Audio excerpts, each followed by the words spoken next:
A reading from the Gospel of Matthew. When Jesus was born in Bethlehem of Judea, in the days of King Herod, behold, Magi from the east arrived in Jerusalem, saying, "Where is the newborn King of the Jews? We saw his star at its rising, and have come to do him homage." When King Herod heard this, he was greatly troubled, and all Jerusalem with him. Assembling all the chief priests and the scribes of the people, he inquired of them where the Christ was to be born. They said to him, "In Bethlehem of Judea. For thus it has been written through the prophet, 'And you, Bethlehem, land of Judah, are by no means least among the rulers of Judah, since from you shall come a ruler who is to shepherd my people Israel.'" Then Herod called the Magi secretly and ascertained from them the time of the star's appearance. He sent them to Bethlehem and said, "Go and search diligently for the child. When you have found him, bring me word that I too may go and do him homage." After their audience with the king, they set out. And behold, the star that they had seen at its rising preceded them, until it came and stopped over the place where the child was. They were overjoyed at seeing the star, and on entering the house they saw the child with Mary his mother. They prostrated themselves and did him homage. Then they opened their treasures and offered him gifts of gold, frankincense, and myrrh. And having been warned in a dream not to return to Herod, they departed for their country by another way. On the feast of the Epiphany, maybe because of all the hustle and bustle of Christmas, we don't really take the time to focus on the meaning of the wise men in the East.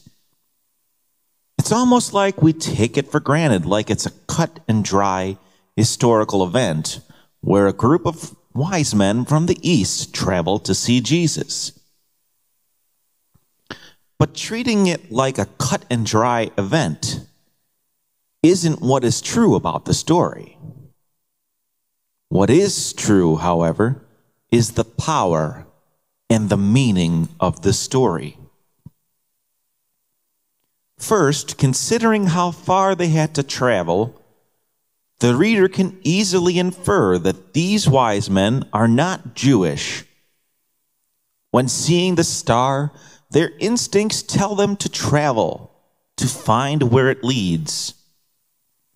And when they find the star leading to Jesus in the manger, they prostrate themselves and do him homage.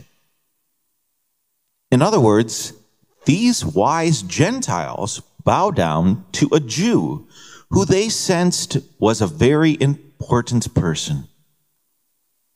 But they are Gentiles, so their instincts would probably not lead them to the conclusion that Jesus is the Messiah as foretold in the Scriptures. They would most likely know nothing about that. Yet, the star ultimately leads them to Jesus in the manger. Considering their length of travel, they may have sensed that they were coming there for a reason. As a result, we should ask, why does Matthew tell this story? After all, the story of the wise men exists only in this gospel and nowhere else. So what does this story mean for Matthew's community? In this gospel, this event arguably paves the way for Gentiles to also become Jewish Christians. This, in a way, is the starting point that would open a Jewish sect, as Matthew would see it, to everyone outside of Judaism.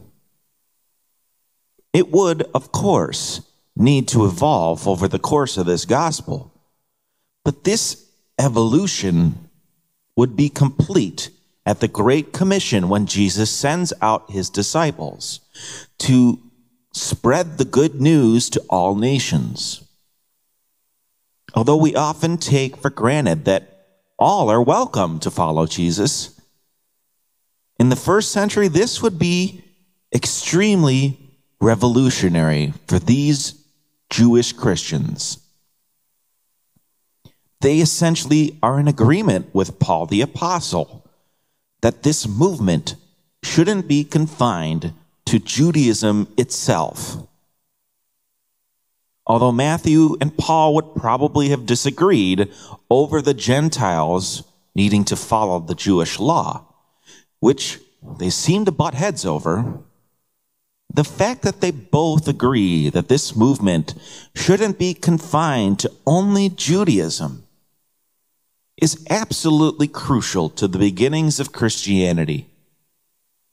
Without it, who knows if Christianity would have survived if it remained within the confines of Judaism itself.